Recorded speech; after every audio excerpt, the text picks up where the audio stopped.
thing that we have always suspected will happen has happened and has been confirmed in the Senate, that because of the conversation surrounding restructuring, the foot soldiers of some northern oligarchs who for many years have decided to remain quiet on how to stop the banditry, the insurgencies, the bandit, the Boko Harams and all, is they want to bomb the House of Assembly.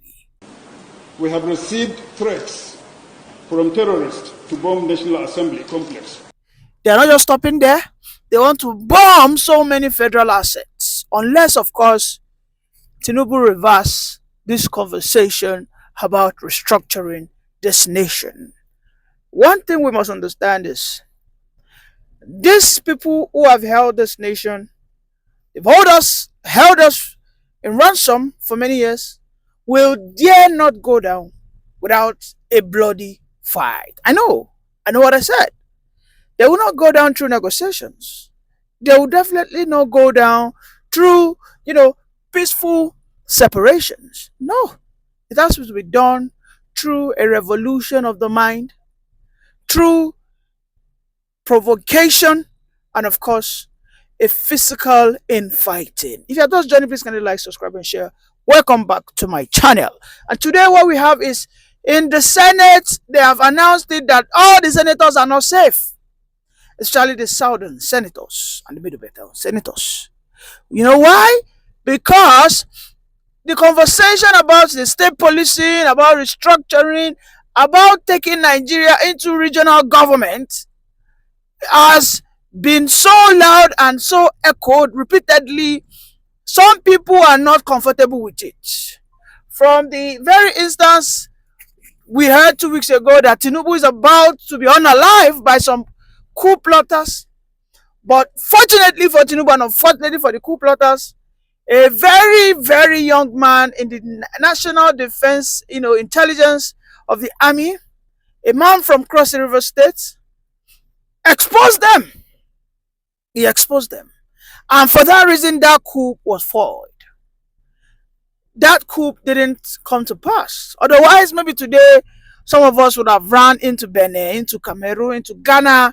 Yes, but thankfully for that man, he is an hero of democracy. A man in the military uniform will be conferred a hero of democracy in years to come. I am sure of that. When they did that, they failed. They knew that they needed to deploy another method. All right? And this method is to deploy their sons and daughters, which they have failed to train, sent to schools for many years. They have been using them as, ready political tool to carry out dastard acts across the country. And these ones are now sending letters. It reminds me of the ugly days of robbers, armed robbers, when they write a letter to a street and they'll tell you, we are coming to rob you. Report to the police, report to anyone that you saw like, we will come and nothing will stop us. And I dare say, will the Senate be free of this attack? Will the Senate not suffer these bomb threats? I hope not. I hope it doesn't happen. But am I confident? Hell no, I'm not. Because we have seen how in the past these same terrorists, these northern bandits, how they have sent letters to communities, how even the DSS has exposed them in the past. A perfect example is what happened in Benue, in Yeletawa, when over 300 persons were killed cold-blooded. It took the Pope in Vatican City to speak up for the Nigerian government to react. So you will see that whatever it is that is happening, everything seems to be coincidental. Everything seems to be happening concurrently, almost at the same time. Coup, bombing the National Assembly, shortly when we finish the issue of restructuring the nation, changing the constitution. Oh, you think I am just saying things out of the blue? As at August, the constitutional conversation, review conversation started. This was led by Honorable Benjamin Kalu. That went on for 1 month, August, then into September. As at September ending, Benjamin Kalu came out with about 5 items. Amongst those items, what we had is what? State policing. Immediately, Benjamin Kalu said that we will pass these 5 items, agreed the 5 might not be accepted, but those that are critical they must be accepted, and which Tinubu has come out to say that I will assent it the very moment this thing comes to my table. It's the state police. And ever since that time, oh come on, since September into October, the issue of coup, now the issue of bombing the National Assembly, the issue of tracking politicians who are pushing for this agenda. I am only using this moment to tell on Benjamin Kalu, those who are seeking for good for the nation, that they must watch their back. Do not sleep with your 2 eyes closed. Forget about that you are staying in Abuja. We know that Abuja, as it were, is no more secure. Because first and foremost, Abuja is in the north. In the same Abuja where we have open grazing happening. That is the Federal Capital Territory, the capital city of Nigeria. Broad daylight in 2025, we still have Fulanis grazing their cows in the open place. I remember when Wike first became the minister, he was gallivanting. He thought he was still in River State. He said, I will ban. Immediately, they sent a letter to him. Miyetti Allah called him to order. Northern Senate, all of them told him, okay, no, for you, no. You can't come and change what we have been practicing for hundreds of years. Who are you? In fact, they said that I remember then they said that it is abomination to have a Christian to govern. These people are. Listen, why I'm laughing is just because I know that the problem we have and why we have not been able to surmount these forces of the northern oligarchs is because we in the south we are still not ready. Yes, when we are ready, the Yorubas will team up with Benjamin Kalu, who is an Igbo man. We'll team up with the likes of Ateke Tompolo, Asari Dokubo, all of us. Sunday will team up. We'll push for what we call a political revolution to liberate the southern part of Nigeria. And I will never forget my brothers in the Middle Belt. They come along with us. Yes. What we need is what we call a country where we can self-determine, self-govern. We might still want to be seen as Nigeria, but we will be akin to Switzerland. You govern yourself, you control your resources, your police. Okay? I have my reason why I keep saying that the police have to come first. Yes. You cannot tell me that you will be able to achieve resource control without state police. It's impossible. You cannot. You cannot tell me you can enforce laws in your individual regions without state police. How is that possible? In Abuja today, Abuja as it were should be a sovereign state. Nobody can lay claim to Abuja. That is why it is called a Federal Capital Territory. Everybody has equal shares and everybody has no right to lay claims to it. So anybody, a traditionalist, a Christian, a Muslim, can become at any freaking time become the FCT minister, and nobody should feel a sense of entitlement, a sense of ownership to it. That is why when those people who originally owned that place, when the administration of Babangida moved in 1992, moved the capital from Lagos to Abuja, those who they made there, they were compensated. Most of them were given money. Some of them were given new sites to move to. So as at that time, everything was written and documented. But here we are. The North still understand that it belongs to them, but yet in the South, we are always in constant conflict. We are in dick measurement context. Now me, now my own, this thing long past your own, now my own fat past your own. We are deep neck into bigotry, wasting our time. You think if they go and bomb the National Assembly today, our democracy is not over?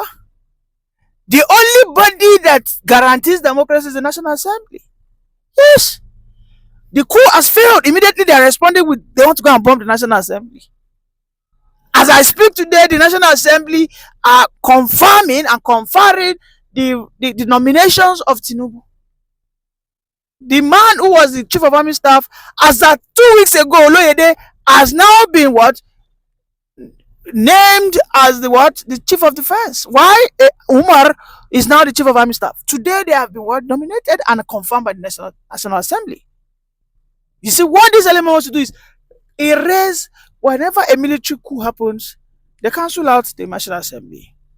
Of all the federal coup, military coup that we have in this country, the first thing they do, the first arm of government they go is what? The National Assembly. Because the National Assembly is the bacon of democracy. Yes, unfortunately, we might argue that our own National Assembly members in Nigeria have not been able to successfully defend us, but they are what represent us. They are still the face and eyes, our nose, our ears, our mouth, our leg.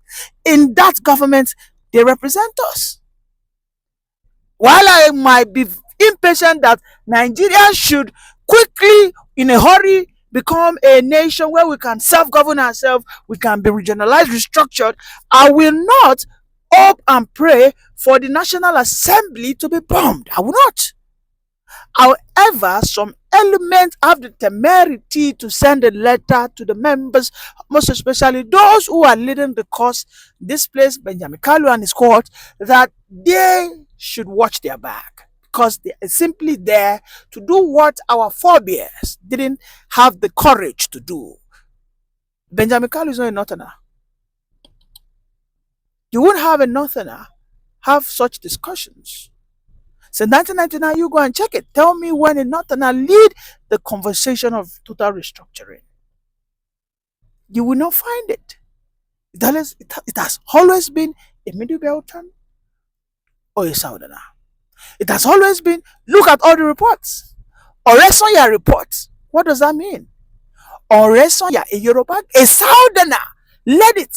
In his report, he said, let us do this, do this, do this, do this, do this. That is what he said. He said, let us do this in terms of restructuring, in terms of cutting down cost of governance, in terms of resource, fiscal federalism. He said it. Let us stop a system where monkey they walk, bamboo they shop. I should not be generating IGR and the totality of my IGR is submitted to the federal. And then the federal, in that federal post, will not be able to identify who does what. No, that right from the source, the deduction should be done. Let me, who has worked, toiled the soil, suffered, went into the bush to see the funds. Or let me, who has started to waste my life drinking alcohol, yes, it doesn't matter. Let me be the major beneficiary of whatever I generate from such activities, whether from the farm, whether from the beer parlors, whether from the, from the motel, whatever the case is. Those are the recommendations of Oresonya, a Yoruba person. Then we went to the confab. The confab, which was led by who? Ishaq Oloyede. He was the chairman of committees. Over 150 billion. That was under what president? A southern president, Bola Jonathan. But Jonathan did not have the balls. His balls were wrinkled, like they were wrinkled. He could not have the balls of steel to push because he was kowtowing, he was at the mercy of the Fulani oligarchs, right? And they didn't threaten him to bomb him. But even at that, he has his own issues. But Tinubu, they can see that they don't feel by this guy. They don't try. I know some weeks ago I said that the northern Muslim Ummahs have gone on a marathon of prayers to end the life of Tinubu, but they have failed. Now a coup. Yes, we have one person, an internal saboteur, allegedly Timber Silva. However, we know that the real hand of what's it called? The real hand of Esau, the voice of Jacob, are there. We know them. We know that they simply used Timber Silva as a decoy, allegedly. According to the report, Timothy Silva has run away for his dear life. But is that enough? Of course not. Beyond that, we also understand that these people will not stop here. Can I stop here? And my question goes to the fact that why are some northern elements of the APC, or shall I say of the CPC faction, why are they quiet? Why are they silent? Those that are aggrieved, why are they silent? Tinubu must expose the names. The DSS cannot allow any evil to happen to the National Assembly. No matter how much I might dislike these people in terms of politics, I will not wish for us to go back to the military era. Yes, because no matter how I might say, Tinubu, oh, in terms of the economy, he has failed. We have suffered in his time, in whatnot and whatnot. I will not at any point in time wake and say, "Oh, military come out." No, no, no, no. That's not my portion, because I know that the military will not say they want to come and restructure this country. They will not. Because I know the military will always come and expand and, of course, further aggravate our sufferings. Uh-huh. This military coup, those that are behind it are simply doing it because of their own selfish interest. Because they know that the restructuring will take away the feeder from their mouth. Yes. Because they know that if they do not find every necessary means to kick out Tinubu, 2027, Tinubu seems like a man who is unopposed. We are in 2025, but it's already looking as if Tinubu is unopposed. There's no serious contender out there. Atiku is more or less like a shadow of himself. Yes. Atiku is more or less like a shadow of himself. I cannot talk of Obi because Obi's presidency relies if Atiku steps down. Yes. Obi will not single-handedly do it. The places Obi got so many votes, Tinubu has penetrated those places. Why? Because Tinubu has used the North and South sentiment to buy people in. People are now thinking of, oh, Tinubu is the best in after lives, most especially in the Middle Belt. Oh, the Middle Belt and people talk of the Kogi, talk of the Benue, talk of the Lawrence. These guys now, oh boy, if you see the way that they campaign for this man. Today, the chief of army staff is from Kogi. The chief of naval staff, I think, is from Jos. The INEC chairman, Jos. NNPC chairman, Kogi. So these places that are juicy, come on, what could I know they deceive on ourselves? If the North want a situation whereby Tinubu is kicked out, then they should step down for Obi. But they won't do it. And I dare say that the Igbos will rather queue behind Tinubu than to have an article there. I'm damn sure the Igbos will not say that the military should come back. They won't dare. Because an Igbo man cannot lead a coup and be successful in this country. What is their numbers in the military? And a Yoruba man cannot just plant a coup against his own kinsman. It won't happen. The plotters of the coup has to be from the north. And this is why, I seldomly, I am, with a pinch of salt, believing that story of Timupe Silva that is the arrowhead. I, totally just know that it's just a facade. They used him as a smoke screen. The real people are right there.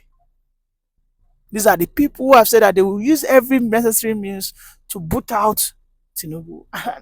Isn't that what we are saying? And this is why you can see that Tinubu is not even relying. Tinubu has immediately, as this 2025 start, bam, now Tinubu don't re-strategize. He has, the region he has visited the most aside his own region is the Middle Belt. Yes. And also the Southeast. He has gone to the South, I think, twice. He has been to Anambra, and I think he has been to Enugu. Or Imo, either of it. Yes. He has not really been to the South. But you see those places that I said? Those are places that he knows that I will get my vote. And as things stands, I don't necessarily see anything that is stopping him. Unless, of course, the North decide to do the right thing, maybe peradventure they find sense. But if they don't, I'm not afraid. But before 2 p.m. on election day, You all will see, even without rigging, because the sentiment of this country is so strong.